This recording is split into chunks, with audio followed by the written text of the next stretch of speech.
Hello students, स्वागत है आपका। आज आपकी प्रश्नावली 9.9.1 है, ठीक है, जिसका क्वेश्चन नंबर 1 है। इसका परिचय हम आप करा चुके हैं पहले। इस जो चैप्टर व्रत है, ठीक, अगर आपने नहीं देखा है तो अभी हमारे पीछे वीडियो में जाकर, चैनल में जाकर के सबसे पहले ही वीडियो यही पड़ी होगी, तो उसे देख लीजिए, फिर आपको ये समझ में आएगा, ठीक है। तो हमने वहाँ पर व्रत के सारे मतलब व्रत को कितने अवयव होते हैं, कितने अवयव से मिलकर मतलब व्रत बनता है, सब बता चुके हैं। आप सबसे पहले वो वीडियो देख लीजिए, तभी आपको वीडियो अच्छे से समझ में आएगी, ठीक। चलिए देखते हैं। तो देखिए इसमें क्या कह रहा है, इसमें कह रहा है कि देखिए ध्यान से देखना कि यदि किसी ने याद कीजिए, ठीक है, कि दो व्रत सर्वांगसम होते हैं, ठीक है। मतलब हमें ये बता रहा है कि हम पीछे पढ़ चुके हैं, तो इसलिए हमसे कह रहा है कि याद कीजिए, मतलब ध्यान दीजिए कि दो व्रत सर्वांगसम होते हैं। मतलब ये देखो दो व्रत हमने बना दिए हैं, ये क्या होते हैं, सर्वांगसम होते हैं, ठीक है। क्या होते हैं, सर्वांगसम होते हैं। सर्वांगसम में आप सर्वांगसम की कंडीशन क्या होती है आप जानते हैं कि वो जो मतलब दोनों क्या हो, सेम हो, ठीक है। दोनों की चीज़ें दोनों क्या हो, सेम। उसकी व्रत, अगर जैसे व्रत है तो यहाँ पर त्रिज्या मतलब जीवा, हर चीज़ क्या हो उसकी, मतलब पूरा व्रत क्या हो, सेम होना, दोनों मतलब बिल्कुल न छोटा बड़ा कुछ नहीं होना, बिल्कुल सेम होने चाहिए। तो वो क्या होते हैं, सर्वांगसम होता है, ठीक। उससे क्या होता है, वो सर्वांगसम होता है। सर्वांगसम होते हैं यदि उनकी त्रिज्याएँ बराबर हों, उनकी जो त्रिज्या है वो कैसी हों, बराबर हों, ठीक है। त्रिज्या कैसे, मतलब त्रिज्या, चलिए त्रिज्या देख लेते हैं। तो जैसे ये त्रिज्या है, ठीक है, ये आपका बिंदु बीच में, तो ये त्रिज्या है,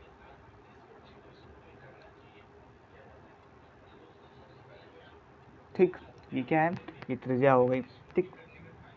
तो ये क्या कह रहा है, त्रिज्या मतलब बराबर है। सर्वांगसम तो त्रिज्या मतलब अगर इसकी भी सपोज में मतलब बता रहे हैं कि अगर इसकी भी 5 होगी तो इसकी भी क्या होगी, 5 सेंटीमीटर होगी। इसे क्या बोलते हैं, त्रिज्या बता रहे, मतलब हमने मान लिया कि अगर इसकी 5 बताने के लिए कि इसकी अगर 5 है तो इसकी भी क्या होगी, 5 होगी, ठीक। फिर इसके बाद क्या कह रहा है, सर्वांगसम होते तब होते हैं क्योंकि यदि उनकी त्रिज्याएं बराबर हों तो सिद्ध कीजिए कि सर्वांगसम वृत्तों की बराबर जीवा, जीवा क्या होती है, जीवा कैसी होती है, या तो आप ऐसे मतलब केंद्र से ना होकर जाए, जो केंद्र से होकर जाता है वो क्या होता है, व्यास होता है। जो केंद्र से ऊपर से अगल बगल से जाए वो क्या होती है, जीवा होती है। तो ऐसे ऐसे ऐसे कैसे भी खींच सकते हैं, तो हम जीवा जो खींचेंगे किस प्रकार खींचेंगे, जीवा हम ऐसे खींचेंगे। तो ये आपकी क्या हो गई, एक जीवा हो गई, ठीक। तो क्या कह रहा है, बराबर जीवा है, तो बराबर जीवा मतलब इसमें भी बराबर, इसमें भी जीवा खींच देते हैं, और एक जीवा इसमें भी खींच दी, ठीक। इतना कर लिया ना। बराबर जीवाएं उनके केंद्रों पर बराबर कोण आंतरित करती हैं। तो मतलब जो कोण है बराबर, हमें क्या सिद्ध करना है कि जो ये कोण है, ये बना है, ये दोनों कैसे हैं, बराबर। बराबर मतलब इसका पूरा मोटा मोटा समझाने की कोशिश करें तो ये है कि जो इसको एक त्रिज्या यहाँ से भी खींच देते हैं, ठीक है। तो जो ये बना है आपका, ये वाला, इसका नामकरण कर देते हैं, इसे लिख देते हैं AOB, और ये आपका POQ, ठीक है। ये मतलब बना है तो ये दोनों क्या है, बराबर। AOB बराबर किसके है, POQ के। ये चीज़ हमको क्या करना है, सिद्ध करनी है, ठीक। आई होप क्योंकि आपको यहाँ तक बात समझ में आ गई होगी। चलिए आगे बढ़ते हैं, ठीक। इतना समझ में आ गया ना। तो देखिए अब हमें यहाँ पर अब जो दिया गया है वो लिख लेते हैं सबसे पहले। तो सबसे पहले जो दिया गया है वो लिख लेते हैं।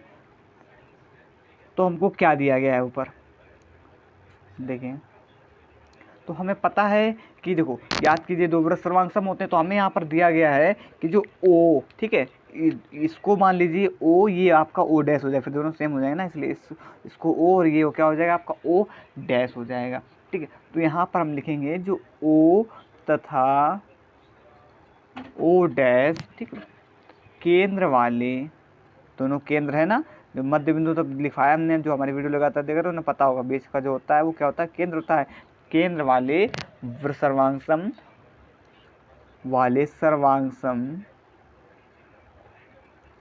सर्वांगसम, ठीक है। चलिए दूसरे पे लिख लेते हैं, लगता खत्म हो गया। सर्वांगसम व्रत में, ठीक है, सर्वांगसम व्रत में AB बराबर क्या है, PQ है। AB बराबर इसके PQ है, ठीक है। ये हमको क्या है, दिया है, ठीक। ये चीज़ हमको दी गई है। फिर इसके बाद अब हम लिखेंगे हमें सिद्ध जो करना है, तो इसलिए वो लिख लेते हैं। तो सिद्ध करना, तो हमें सिद्ध क्या करना है, अभी हमने आपको बताया है कि हमें क्या सिद्ध करना है कि AOB मतलब कोण बराबर जीवाएं उनके केंद्रों पर बराबर कोण अंतरित करते हैं। तो ये कोण एक बन गया। जो AOB कोण बराबर कोण अंतरित करते हैं, मतलब कोण AOB और कोण POQ क्या क्यू बराबर, ये दोनों हमें क्या करना है, सिद्ध करना है। तो हम लिख लेंगे यहाँ पर, हम क्या लिखेंगे, जो आपका कोण AOB, ठीक है, तो कौन सा, कोण AOB बराबर कोण PO डैश लिख सकते हैं POQ, ठीक, ये हमें सिद्ध करना है। ठीक है, तो चलिए सिद्ध कर लेते हैं। तो अब हम सबसे पहले डालेंगे, उत्पत्ति डाल सकते हैं, उपपत्ति या सिद्ध। ठीक है, तो यहाँ पर हम सिद्ध डालना ज़्यादा अच्छा समझेंगे, तो सिद्ध। ठीक, अब हमें सिद्ध करना, अब आपको यहाँ पर थोड़ा सा ध्यान से समझना है। तो देखिए, सिद्ध हमें करना है, हमें सिद्ध कौन कौन से करने हैं, हमें सिद्ध करना है AOB और POQ को क्या सिद्ध करना है, बराबर दिखाना है। मतलब बराबर दोनों कोण अगर हम बराबर दिखा दें तो जो हमारा सवाल है वो सिद्ध हो जाएगा। तो इसके लिए हम इन दोनों को क्या दिखाएंगे, सर्वांगसम दिखाएंगे। इन दोनों त्रिभुज को सर्वांगसम दिखाएंगे। अगर इन दोनों त्रिभुज को हमने सर्वांगसम दिखा दिया तो ये क्या हो जाएगा, ये आप ऑटोमेटिक फिर CP/CT लगाकर हम सिद्ध कर देंगे। ठीक है, चलिए, अगर अभी नहीं समझ में आएगी CP/CT क्या होता है, अभी जब लगाएंगे तो आपको समझ में आ जाएगा। तो चलिए देखते हैं। तो यहाँ पर हम क्या लिखेंगे, कोण AOB, ठीक है, और कोण POQ में। ठीक, इन दोनों कोणों को हमने ले लिया। ठीक है, तो सर्वांगसम की कंडीशन आपको पता होगा कि सर्वांगसम दिखाने के लिए हमें किसी तीन चीज़ों को बराबर दिखाना होता है। हम जैसे तीन चीज़ों को बराबर दिखा देंगे तुरंत हम उसे क्या सर्वांगसम दिखा सकते हैं। तो सेम उसी प्रकार इस पर भी हम करेंगे। तो सबसे पहले हम इसमें क्या करेंगे, इसमें हम लिखेंगे, देखो क्या हमें बराबर दिख रहा है, हमें बराबर दिख रहा है कि जो ये OB है, सबसे पहले कि जो ये OB है ये बराबर किसके है, OB बराबर किसके है, OQ के बराबर है। ठीक है, ये जो OB के बराबर किसके है, OQ के बराबर है। तो वही चीज़ यहाँ पर हम लिखेंगे कि जो OB है वो बराबर है OQ के बराबर है। और सेम इसी प्रकार जो OA बराबर, ये हमें दिया भी गया है, क्या दिया है, ठीक है, क्योंकि ऊपर पता था हमको दिया है, क्योंकि इसमें क्या कह रहा था, बराबर क्यों है, क्योंकि हम इसमें कह रहा था कि बराबर बराबर कोण अंतरित करते, तो इसलिए क्या है बराबर है। तो OB बराबर क्या है, OQ के, ये हमको दिया गया। फिर इसी प्रकार जो OA ये वाला बराबर किसके हो जाएगा, OP के हो जाएगा। तो वो भी चीज़ लिखते हैं, OA बराबर OP के। ठीक, ये भी हमको दिया है, क्या चीज़ दी, हमको चीज़ दी गई है। ठीक, इतना हो गया। फिर इसके बाद जो ये AB है ये बराबर किसके हो जाएगा, PQ के बराबर हो जाएगा। ये भी चीज़ हमको क्या है, दी गई है।